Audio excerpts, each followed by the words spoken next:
चिंचोली गुरव येथे कैलासवासी बबन कारभारी गोडगे यांचा प्रथम पुण्यस्मरण व वर्षश्राद्ध सोहळा संपन्न. संगमनेर तालुक्यातील चिंचोली गुरव येथील कैलासवासी बबन कारभारी गोडगे यांचे प्रथम पुण्यस्मरण व वर्षश्राद्ध कार्यक्रम शनिवार दिनांक 7 मार्च 2026 रोजी अत्यंत भावपूर्ण वातावरणात संपन्न झाला. सकाळी 10 वाजता या धार्मिक विधींना सुरुवात झाली. या भावनेने गोडगे परिवाराने आपल्या कुटुंब प्रमुखाला आदरांजली वाहिली. 18 मार्च 2025 रोजी त्यांचे निधन झाले होते.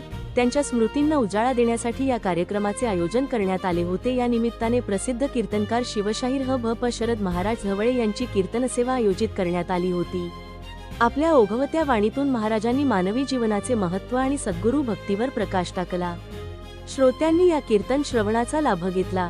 या प्रसंगी माननीय इंद्रजित भाऊ थोरात साहेब, सहकार महर्षी भाऊसाहेब थोरात, साखर कारखान्याचे ज्येष्ठ संचालक संपतराव गोडगे साहेब व चिंचोली गुरवचे लोकनियुक्त सरपंच विलास अण्णा सोनवणे, संगमनेर तालुक्याचे शिवसेना अध्यक्ष राजेंद्र सोनवणे, सामाजिक कार्यकर्ते डॉक्टर नंदकुमार गोडगे, संदेश माधव गोडगे, विलास मास्तर सोनवणे, डॉक्टर अरुण गोडगे, अमोल एकनाथ गोडगे, कृष्णा आभाळे, अशोक दशरथ गोडगे, पंडित गोडगे, रमाकांत गोडगे, विनोद गोडगे, नवनाथ सोपान गोडगे, संजय जय हिंदवाणी, शिवाजी जय हिंदवाणी, नवनाथ भाऊसाहेब गोडगे, राहुल भाऊसाहेब गोडगे, संजय मच्छिंद्र गोडगे, विजय मच्छिंद्र गोडगे, सुरेश रामदास गोडगे, भाऊसाहेब चंद्रभान गोडगे, सतीश नामदेव सुरशे, अक्षय संजय वाणी, राजेंद्र मसे, प्रल्हाद चौधरी, रामदास जपे, किशोर जपे, बाजीराव सोनवणे, श्याम तांबोळी गोडगे, परिवारातील सदस्य, नातेवाईक, आप्तेष्ट तसेच चिंचोली गुरव परिसरातील ग्रामस्थ मोठ्या संख्येने उपस्थित होते.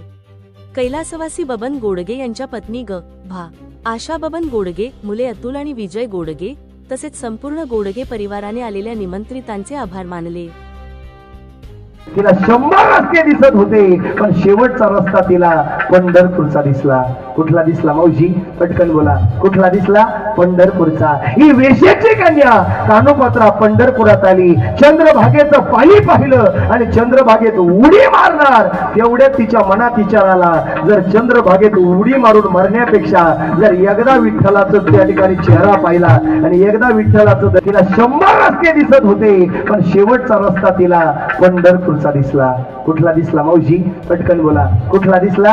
पंढरपूरचा. ही वेश्याची कन्या कानोपात्रा पंढरपुरात आली. चंद्रभागेचं पाणी पाहिलं आणि चंद्रभागेत उडी मारणार तेवढ्यात तिच्या मनात विचार आला, जर चंद्रभागेत उडी मारून मरण्यापेक्षा जर एकदा विठ्ठलाचं त्या ठिकाणी चेहरा पाहिला आणि एकदा विठ्ठलाचं. चांगला अभ्यास करा. रामानं दगड टाकले, ऐका बर का, रामानं दगड टाकले तर रामाचे दगड तरले नाही, ऐका बर का. पण हनुमानानं राम नाव टाकून दगड टाकले तर दगड काय झाले? बोला पटकन दादा, काय झाले? काय झाले? बोला ना.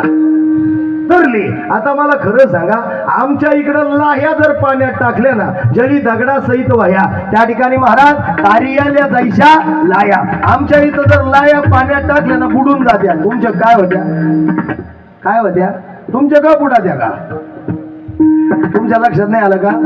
आमच्या का लाया पाण्यात टाकल्या का बुडून जात्या. तुमच्या काय होत्या? हा, तरंगा द्या ना. आमच्या ग तरंगा द्या. मग आता कळलं तुम्हाला. महाराज नीट ऐका. राम नावानं टाकली दगड बुडायला. सांगा, राम या शरीरात ताकद आहे का राम या नावात ताकद आहे?